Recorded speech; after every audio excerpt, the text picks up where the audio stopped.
everyone, my name is Punit and welcome to our YouTube channel Commerce Classes by Anup sir, and today we will discuss about the process and basis of accounting कि जो हम accounting करते हैं उसकी क्या क्या process रहती है, कि स्टेप बाय स्टेप हम कैसे अकाउंट्स को प्रिपेयर करते हैं एंड फाइनल बैलेंस शीट तक पहुंचते हैं एंड किस किस बेसिस पर हम अकाउंट्स को प्रिपेयर करते हैं। तो आइए हम स्टडी करते हैं। एंड उससे पहले आप हमारे चैनल पे नए हैं तो आप हमारे चैनल को सब्सक्राइब कर सकते हैं ताकि आपको नोटिफिकेशन मिलती रहे एंड न्यू लेक्चर्स मिलते रहे।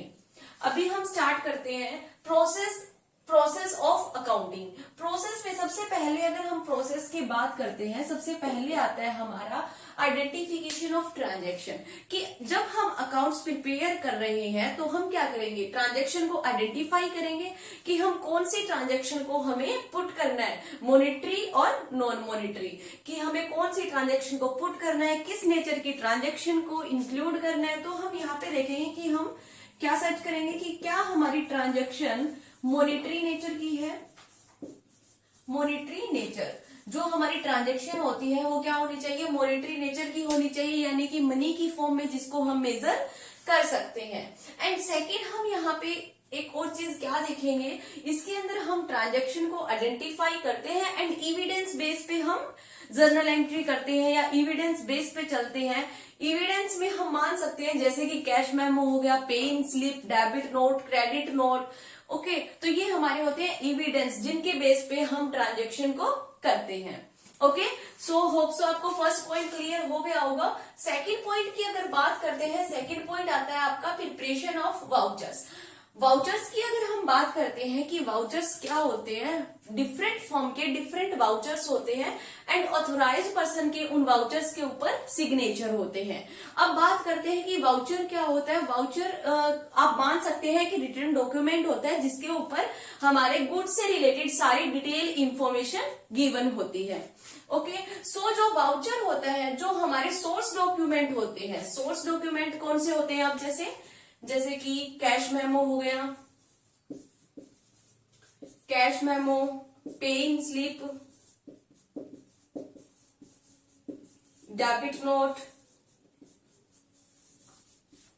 क्रेडिट नोट, ये हमारे क्या होते हैं, सारे सोर्स डॉक्यूमेंट होते हैं। एंड सोर्स जो वाउचर होते हैं उनके साथ सोर्स डॉक्यूमेंट को अटैच किया जाता है ताकि हम वेरिफिकेशन कर सकें कि ये जो ट्रांजैक्शन जो हम एंट्री कर रहे हैं उनकी डिटेल स्टडी क्या है।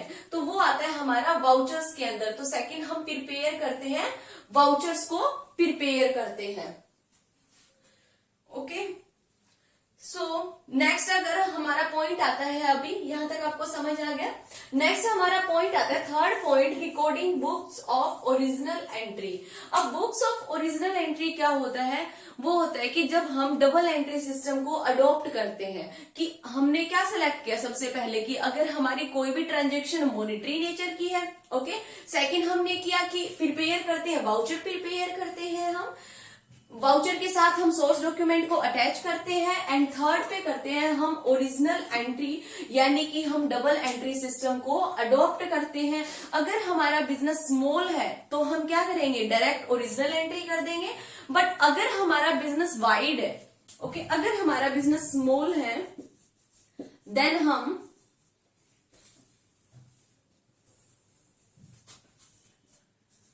ओरिजिनल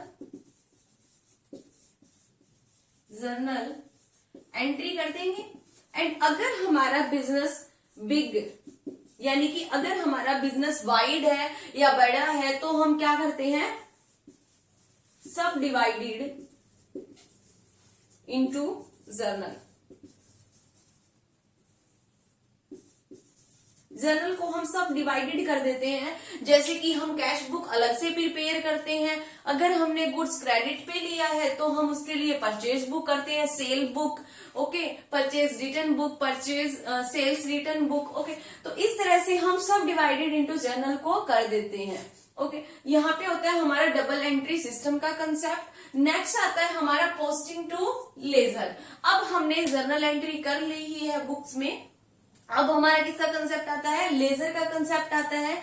लेजर क्या होता है, जो लेजर हमारे द्वारा जो बनाया जाता है, जो सेम नेचर की जो हमारी जर्नल एंट्रीज होती है उनको हम एक अकाउंट्स के अंदर पुट करते हैं, वो होता है हमारा लेजर। ओके, लेजर के लिए आप बोल सकते हैं कि सेम नेचर की जो हमारी ट्रांजेक्शन होती है उनको एक अकाउंट में पुट करना, दैट इज कॉल्ड लेजर, उसको हम बोलते हैं लेजर। नेक्स्ट फिर लेजर से हम क्या प्रिपेयर करते हैं, लेजर से हम प्रिपेयर करते हैं ट्रायल बैलेंस।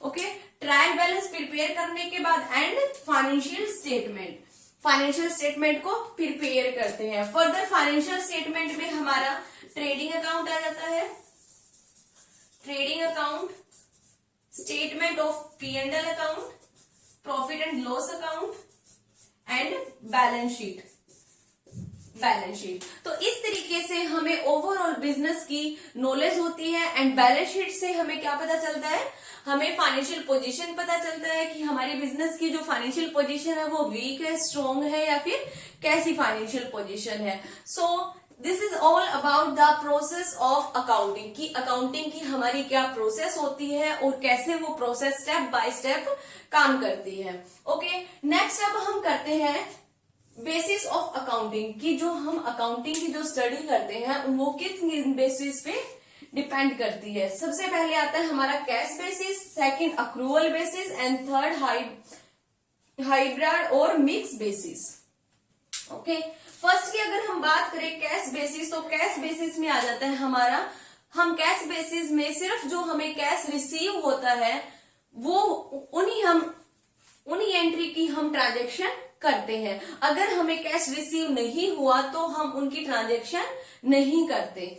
और अक्रूवल बेसिस में क्या होता है कि हम जो भी ट्रांजेक्शन हम कर रहे हैं, अगर मान लीजिए कि हमने कोई भी सेल की है, ओके, हमने सेल की एंड उसका हमें कैश रिसीव नहीं हुआ, तो हम क्या करेंगे, अक्रूवल बेसिस में हम उसकी एंट्री उसी दिन कर देते हैं जिस दिन हम ओनरशिप को ट्रांसफर कर देते हैं या किसी को पर्टिकुलर गुड्स सेल कर देते हैं। ओके, चाहे हमें कैश रिसीव हो या फिर ना हो।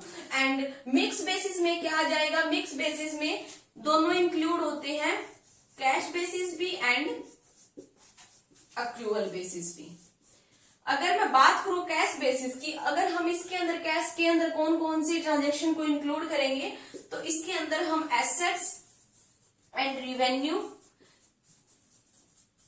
जो हमारे पास एसेट्स है और जो रिवेन्यू जनरेट कर रही है ट्रांजेक्शन, जिससे हमारा रिवेन्यू आ रहा है, उनकी तो हम करेंगे कैश बेसिस पे। एंड जो हमारी लायबिलिटी है एंड एक्सपेंसेस है उनकी हम ट्रांजैक्शन करेंगे अक्रूवल बेसिस पे। ओके, होप सो आपको सबको समझ आया होगा कि प्रोसेस क्या होती है and bases of accounting. And अगर आपको लेक्चर अच्छा लगे तो लाइक कीजिए, शेयर कीजिए एंड सब्सक्राइब कीजिए। Thank you everyone.